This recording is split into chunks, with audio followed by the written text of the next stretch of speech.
Assalamualaikum warahmatullahi wabarakatuh. Kami dari kelompok 1 dari mata kuliah Media Pembelajaran Sejarah akan menjelaskan materi tentang fungsi dan kegunaan media pembelajaran yang beranggotakan 3 orang, yaitu saya sendiri, Feren Anissa Adelia dengan NPM 21220007 serta Angel Intan Safitri dengan NPM 21220010 dan Dita Yoga Pangestu dengan NPM 21220013.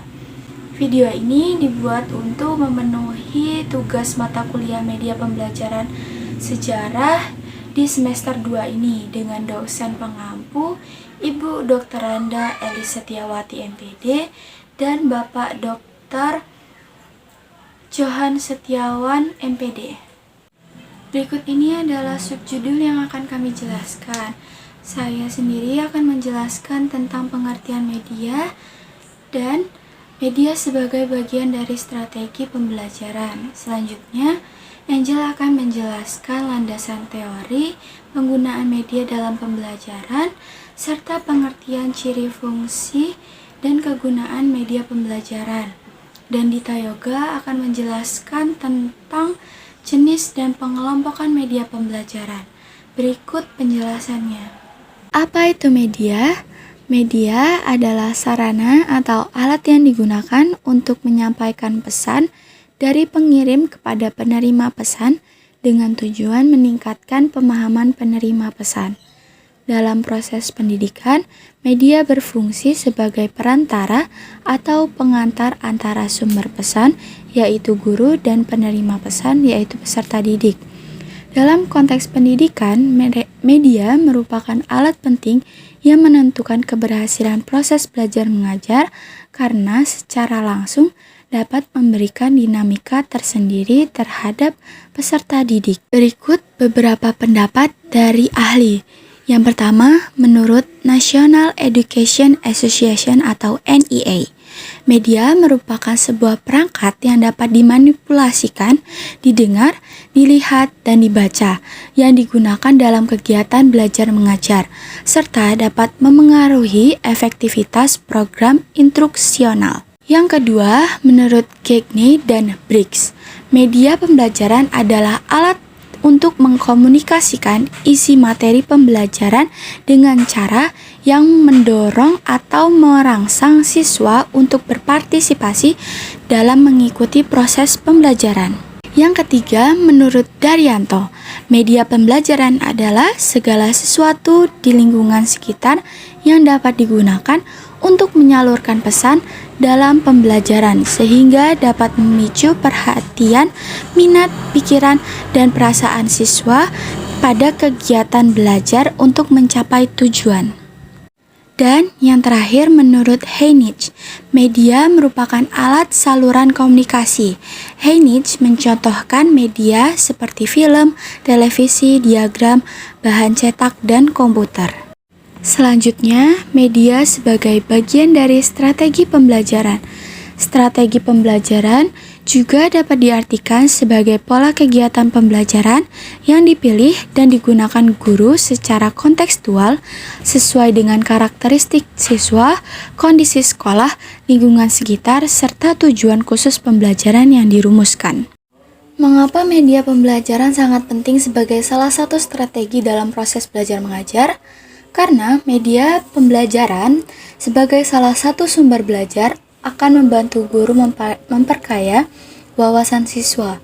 Media dapat disesuaikan dengan strategi pembelajaran sehingga dapat memberikan peluang dan pilihan bagi peserta didik dengan gaya belajarnya, baik yang memiliki kecenderungan gaya belajar visual, auditori, dan kinestetik.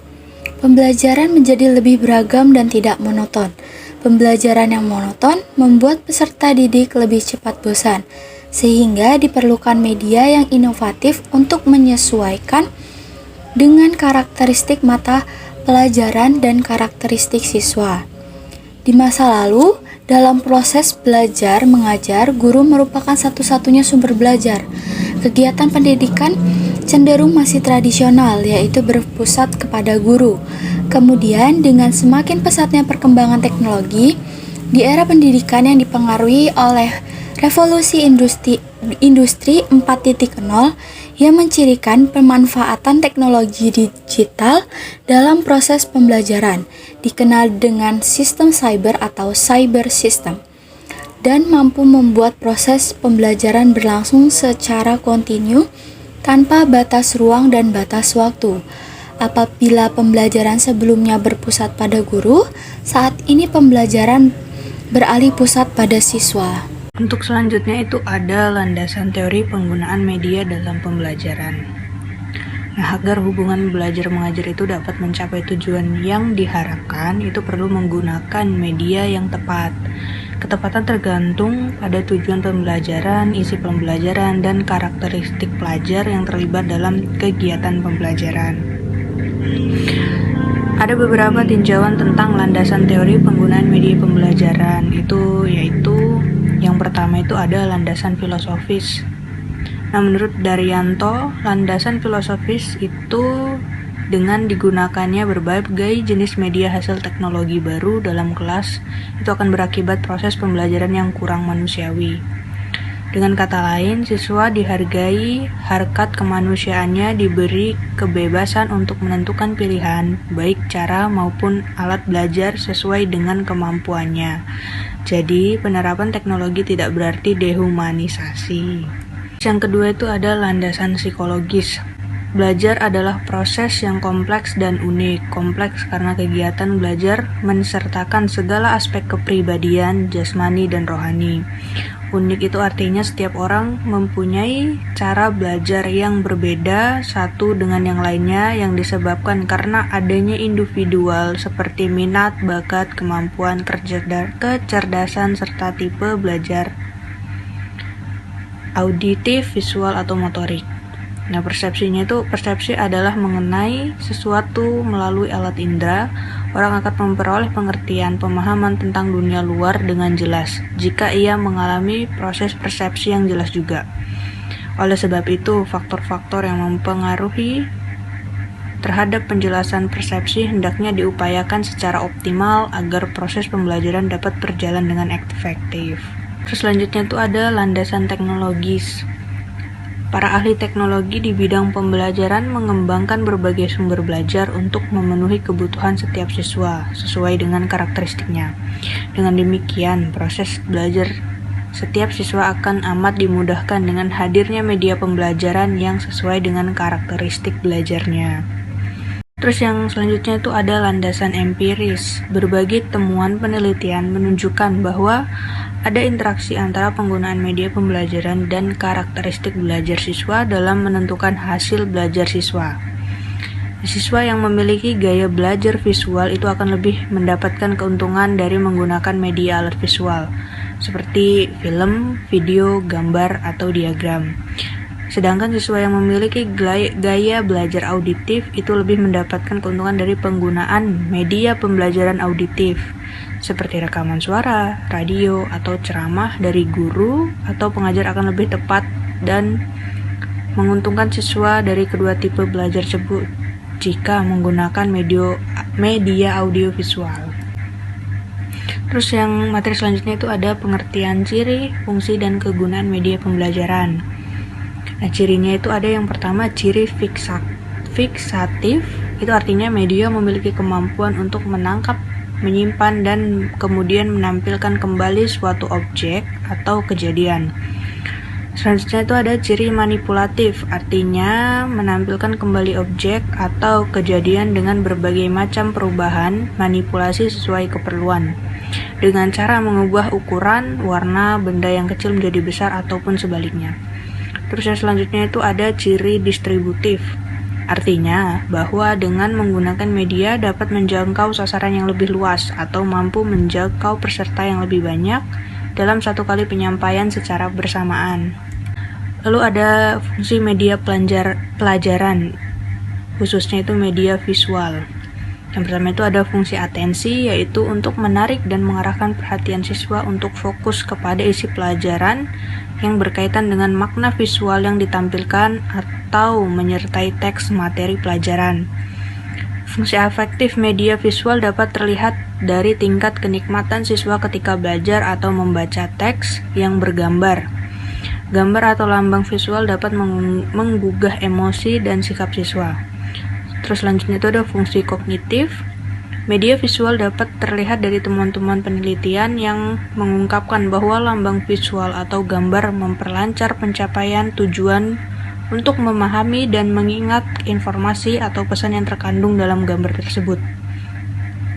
Terus selanjutnya itu ada fungsi kompensatoris. Media pengajaran terlihat dari hasil penelitian bahwa media visual yang memberikan konteks untuk memahami teks membantu siswa yang lemah dalam membaca untuk mengorganisasikan informasi dalam teks dan mengingatnya kembali.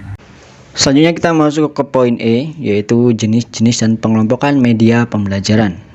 Adapun jenis-jenis dan pengelompokan media pembelajaran ini dibagi menjadi 3, yaitu yang pertama media visual, kedua media audio, dan yang ketiga media audio visual.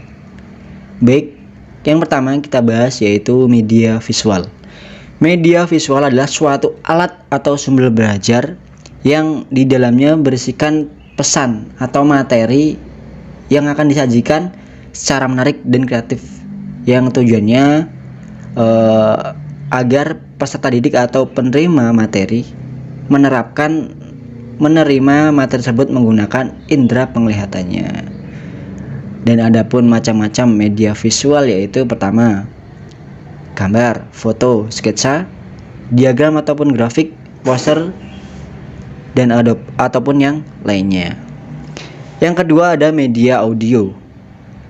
Media audio adalah jenis media pembelajaran yang disajikan secara menarik dan diterapkan menggunakan indera pendengaran. Jadi media audio ini mengutamakan indera pendengarannya untuk menerima materi. Contoh radio atau rekaman seseorang. Kemudian yang ketiga ada media audiovisual.